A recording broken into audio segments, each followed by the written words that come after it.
Welcome to Kansas Ag Reports. I'm Ken Rogers. On this week's program, we begin a series of conversations with the Valley Hope Association. They're a Kansas-based company helping people deal with addiction to alcohol and drugs. And we will learn more about, as we come out of this pandemic, how they can help. We begin with the president and CEO of Valley Hope, Steve Knuth. We also have features from the Kansas Soybean Commission, Kansas Department of Agriculture, and Kansas Grain Sorghum, plus our weekly update from the Kansas Livestock Association and market information from Pinion, a division of K-Coe Isom. Kansas Ag Report brought to you in part by the Kansas Soybean Commission, the Soybean Checkoff, progress powered by Kansas farmers, Kansas Farm Bureau, a grassroots ag organization representing the state's farm and ranch families since 1919, KFB.org. And the Kansas Wheat Commission, lending in the adoption of profitable innovations from wheat. Online at kswheat.com.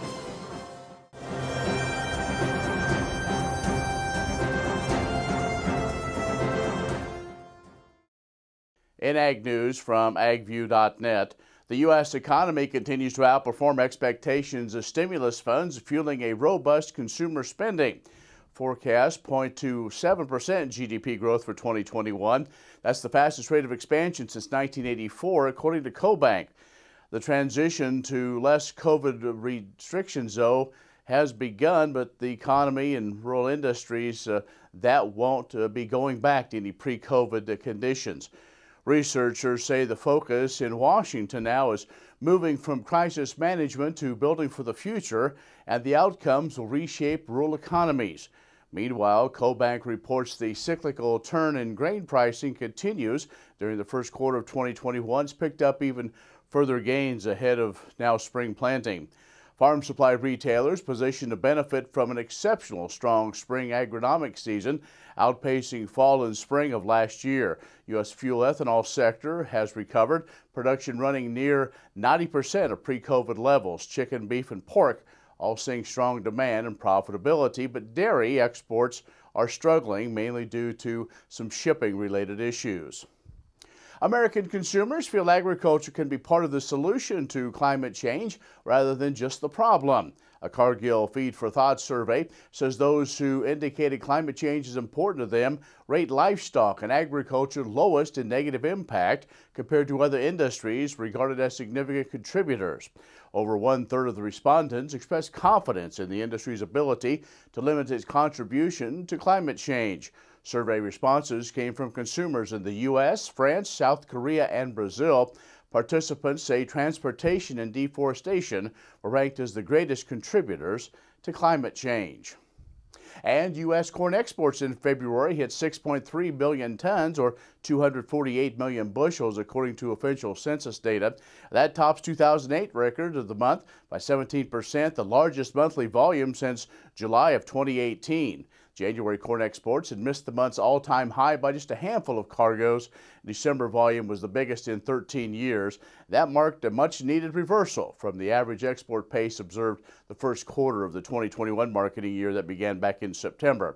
Weekly export data suggests that March shipments reached an all-time monthly record by a long shot, likely topping 9 million tons, the largest ever volume, 7.75 million tons set in May of 2018. The March high, 6.7 million from 2017. More Ag News online at agview.net. We'll have more in a moment. The Kansas Ag Report brought to you in part by Kansas Grain Sorghum, growers working together. Learn more at ksgrainsorghum.org. Grass and Grain, online or in the mail, keeping Kansas farmers informed for over 60 years. grassandgrain.com. And agview.net, serving the Beef Belt and Western Corn Belt with reliable and relevant agriculture information. agview.net. Next time you see a beautiful field of corn, reach out and thank the farmers who work tirelessly to raise corn for livestock feed, renewable fuels, and exports to feed a growing world population. The farmers on the Kansas Corn Commission work for Kansas corn with grower-funded checkoff dollars that support foreign and domestic market development, research, promotion, and education to expand opportunities for Kansas farmers. To learn more, visit kscorn.com. Many seed companies claim to offer the latest genetics, but how many have tested those genetics in soils just like yours? The Oldie Seed Know to Grow research program has fully tested the latest seed genetics in soils that are right in your neighborhood. The Oldie Seed Know to Grow program can recommend the best performing hybrids from technologies like Enlist, Extend, and Liberty Link that will optimize the yield and profit of every acre on your farm. Contact Oldie Seed today. What if U.S. soybean meal were more than a commodity? If seed companies and the soybean checkoff built a better variety? That future is here. The time is now. To meet end-user demands, the soybean checkoff is investing in the compositional quality of soybeans, including meal. A message from the Kansas Soybean Commission, the Soybean Checkoff, progress powered by Kansas farmers. The Kansas Wheat Innovation Center in Manhattan is rediscovering ways to get improved varieties and new genetics in the hands of farmers faster. Grower-led and checkoff-funded research initiatives are bringing about positive change. This grassroots leadership provides a strong voice in Topeka and Washington, D.C. Now is the time to partner with Kansas Wheat in moving wheat forward. Kansas Wheat Commission and Kansas Association of Wheat Growers. Farmers investing in their future and yours. Log on to rediscoverwheat.org.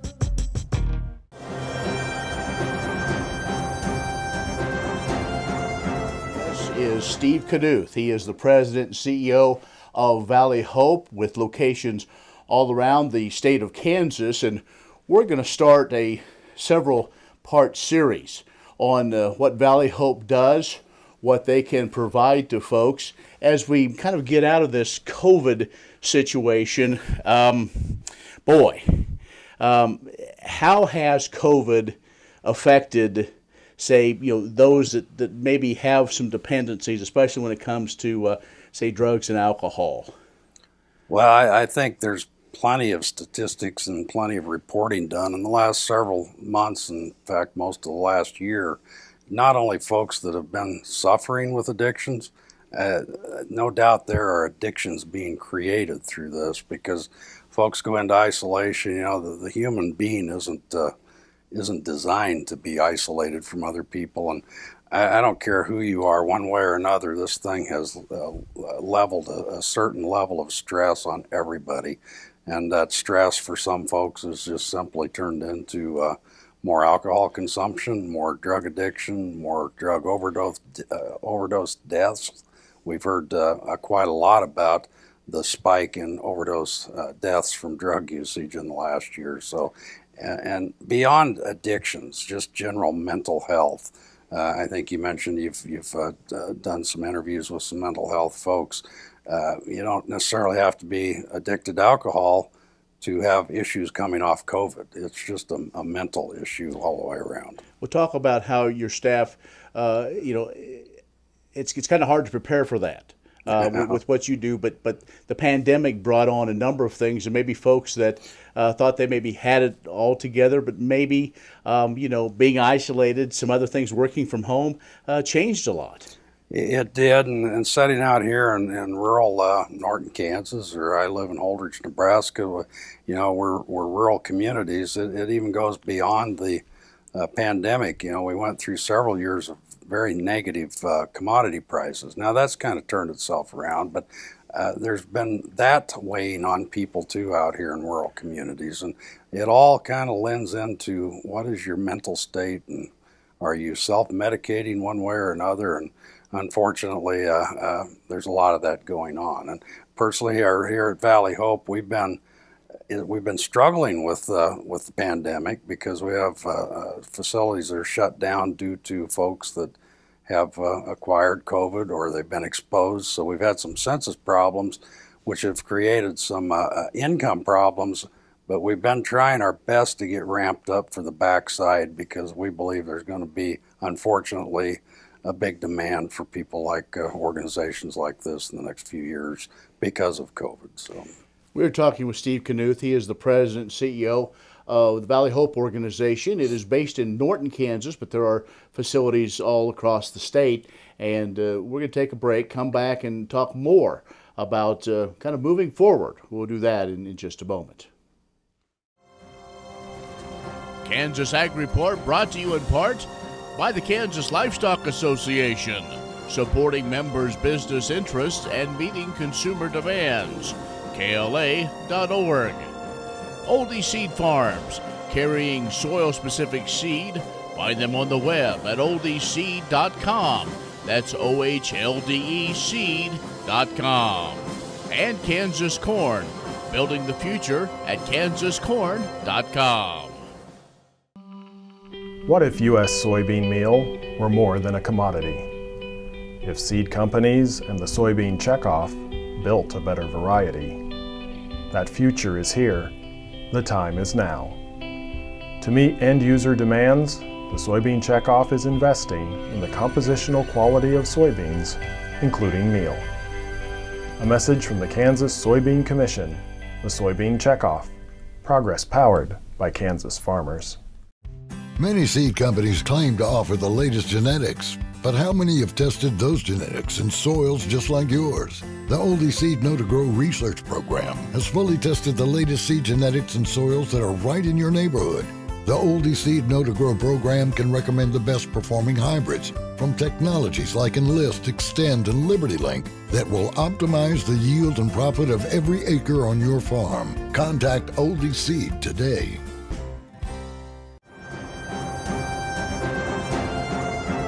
And our guest is Steve Knuth, who is the president and CEO of Valley Hope, based here in Kansas with locations around the state. And we're talking really about moving forward, if you will, and maybe some of the challenges that COVID has brought.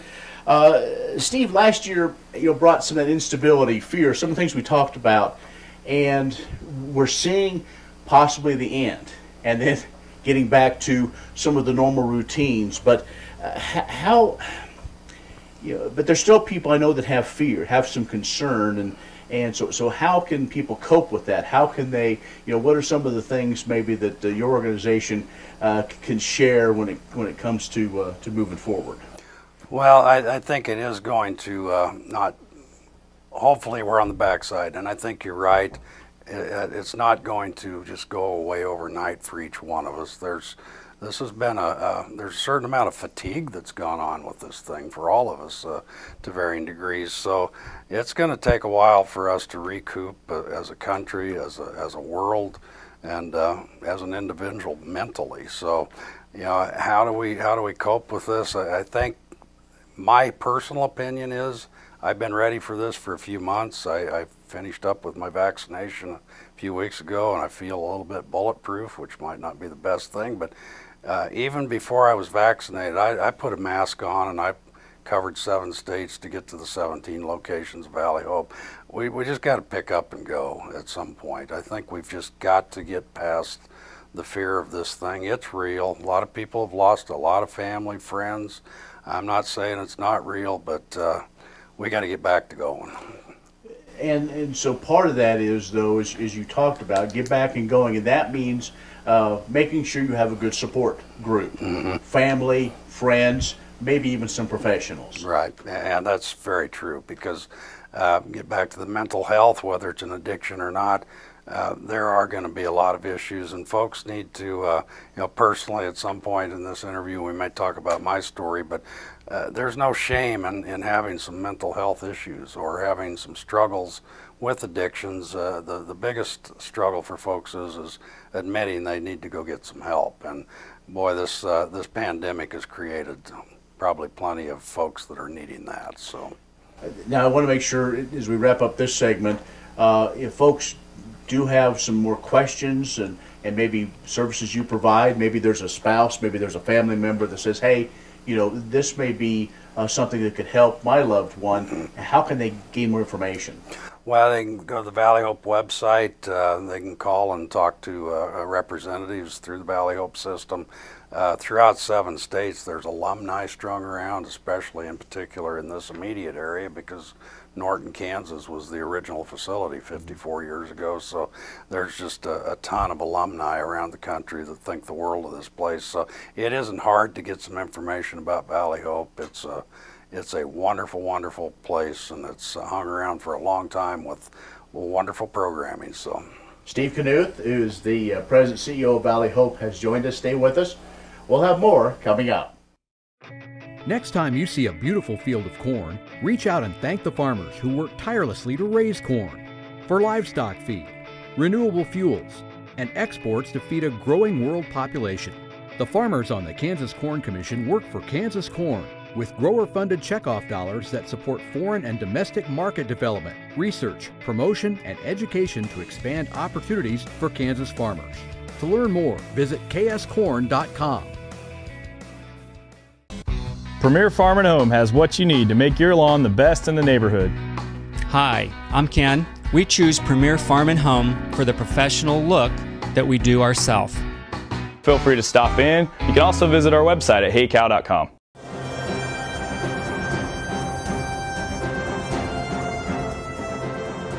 Aquaculture is making waves as a rapidly expanding industry that promotes global food security and economic growth. As worldwide demand for protein continues to grow, soy becomes a major player as the principal feed ingredient used in U.S. aquaculture. The Kansas Soybean Commission and International Grains Program Institute in Manhattan hosted the Soy Aquaculture Alliance Board of Directors for their March 25th through 28th meeting. A key point of discussion was U.S. soy quality in feeding fish, in a study which found U.S. grown soy topped other countries around the world in terms of meal quality. Another focus of the meeting was relationships. SAA Executive Director Kenlyn Johannes. 11 state soybean boards contribute to the Soy Aquaculture Alliance, which aims to promote soy in as many fish diets as possible. SAA also collaborates with the U.S. Soybean Export Council, World Initiative for Soy and Human Health, the United Soybean Board, and American Soybean Association to complete its work. The organization initiates research on soy feed inclusion rates and works with manufacturers on sourcing soy as an economical feed option. The work of SAA ultimately grows the demand for U.S. soy by developing and expanding markets for soybean meal. What if sustainability were synonymous with U.S. soy? If energy efficiency, water quality, and soil health help define U.S. soy's value, that future is here, the time is now. To meet end-user demands, the Soybean Checkoff is committing to sustainability that's achievable, worthwhile, and enduring. A message from the Kansas Soybean Commission, the Soybean Checkoff, progress powered by Kansas farmers. Premier Farm & Home has what you need to make your lawn the best in the neighborhood. Hi, I'm Ken. We choose Premier Farm & Home for the professional look that we do ourselves. Feel free to stop in. You can also visit our website at heycow.com. One of the critical ways the Kansas Department of Agriculture serves the state of Kansas is to protect animal health, a role that is filled by our Division of Animal Health. This team of veterinarians and other professionals works to eradicate infectious and contagious livestock diseases throughout the state. They inspect feedlots and livestock markets and conduct disease tracebacks, and they maintain records on calf head vaccinations, herd records, and import and export requirements. In addition, the Animal Facilities Inspection Program regulates companion animal facilities licensed under the Kansas Pet Animal Act, and the Brands Program maintains a registry of more than 17,000 brands. Along with the obvious issues of 2020, animal health faced some unique challenges as well. Potential overcrowding of swine due to the closure of pork processing plants in other states led KDA to develop plans for a state response. Those plans were ultimately not necessary, but significant lessons were learned which can be applied to future foreign animal disease preparedness, including efforts this spring to expand Kansas livestock composting expertise. And speaking of disease response, Kansas saw an outbreak of vesicular stomatitis virus in 2020, which affected the horse industry significantly and also had an impact on the cattle industry. The Division of Animal Health conducted more than 270 total investigations and worked with local veterinarians and horse and livestock organizations to share current and accurate information. We responded to other animal disease issues too throughout the past year, including West Nile virus and pyroplasmosis in horses, chronic wasting disease in elk and deer, and rabbit hemorrhagic virus. Find out more about how the KDA Division of Animal Health works to protect animals across the state of Kansas at agriculture.ks.gov/animalhealth. Many seed companies claim to offer the latest genetics, but how many have tested those genetics in soils just like yours? The Oldie Seed Know to Grow research program has fully tested the latest seed genetics in soils that are right in your neighborhood.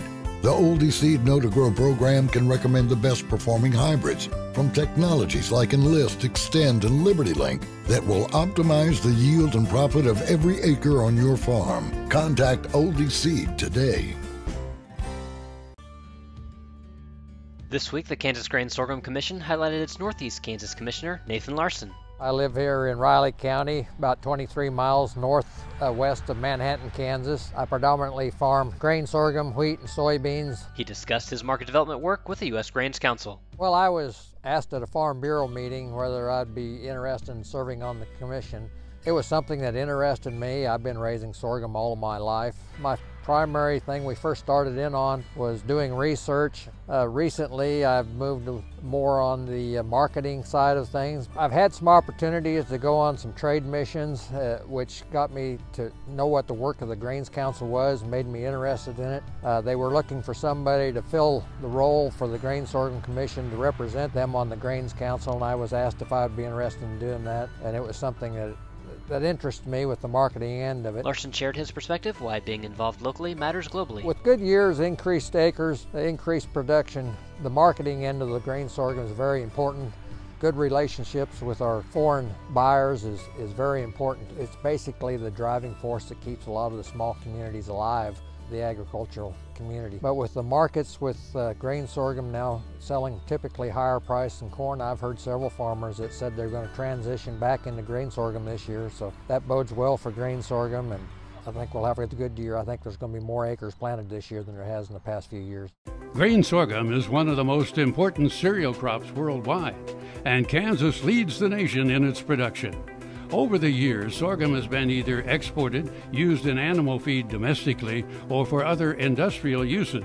Recently, its use in the ethanol market has seen tremendous growth, with 30% of domestic sorghum typically going to ethanol production. Kansas Grain Sorghum is committed to sorghum research, market development, and education. Learn more at ksgrainsorghum.org.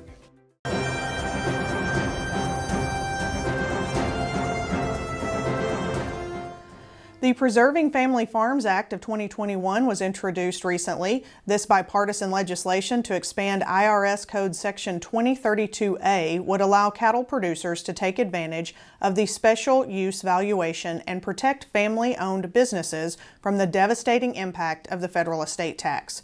In the Tax Reform Act of 1976, Congress recognized the disproportionate burden of the estate tax on agricultural producers and created Section 2032A to help them keep their farms. However, the benefits of special use valuations have been stymied over the years as the cap on deductions has failed to keep pace with the rising value of farmland. While the current 2032A reduction is 55% higher than the value established 2 decades ago, USDA estimates cropland values have increased by 223%, and agricultural land values, including on-farm buildings, have risen by 241%. Due to this rapid inflation, the 2032A deduction no longer aligns with the needs of modern agriculture, nor does it accomplish Congress's intended goal of providing meaningful protection to those most vulnerable to the estate tax. The Preserving Family Farms Act of 2021 would address this issue by increasing the maximum amount allowed under the Section 2032A exemption from $750,000 to $11 million. If enacted, this legislation would provide a permanent solution to an issue that has long plagued U.S. producers. Next time you see a beautiful field of corn, reach out and thank the farmers who work tirelessly to raise corn for livestock feed, renewable fuels, and exports to feed a growing world population. The farmers on the Kansas Corn Commission work for Kansas corn, with grower-funded checkoff dollars that support foreign and domestic market development, research, promotion, and education to expand opportunities for Kansas farmers. To learn more, visit kscorn.com.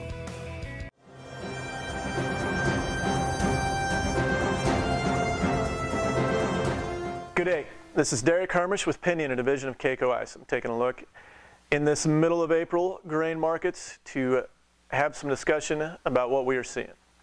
Grain markets have exploded higher. They've exploded higher this week, and they have been higher for the last 6 months in a pretty consistent fashion, unlike movement we have seen in quite some time, maybe ever.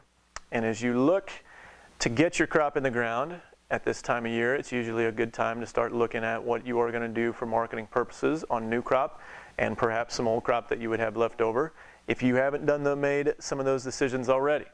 And this year in particular, you can look forward, and it seems like a likely prediction that we will have a lot of volatility this year. And volatility is what we have had so far. It has been mostly upward moves in the market.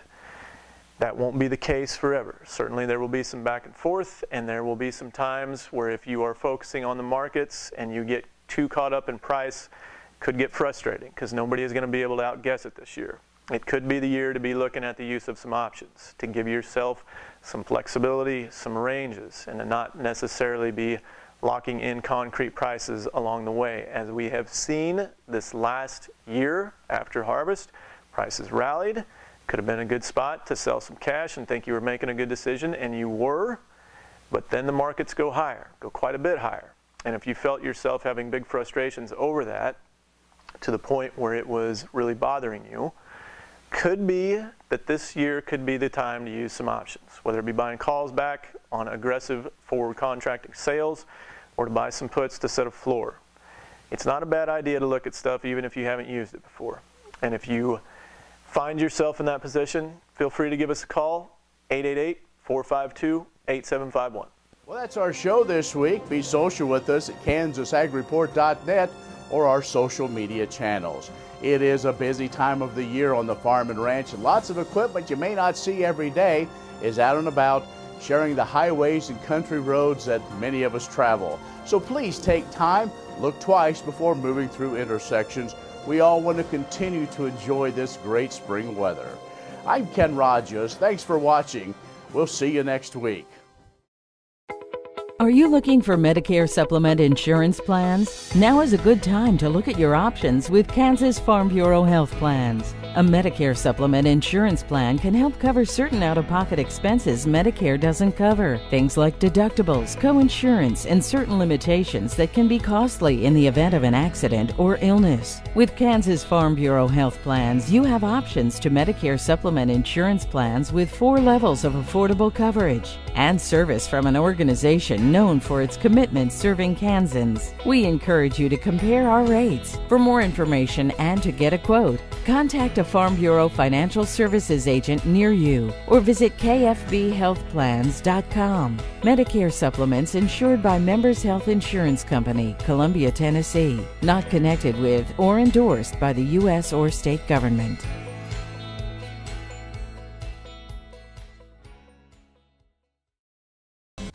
Premier Farm and Home has what you need to make your lawn the best in the neighborhood. Hi, I'm Ken. We choose Premier Farm and Home for the professional look that we do ourselves. Feel free to stop in. You can also visit our website at heycow.com.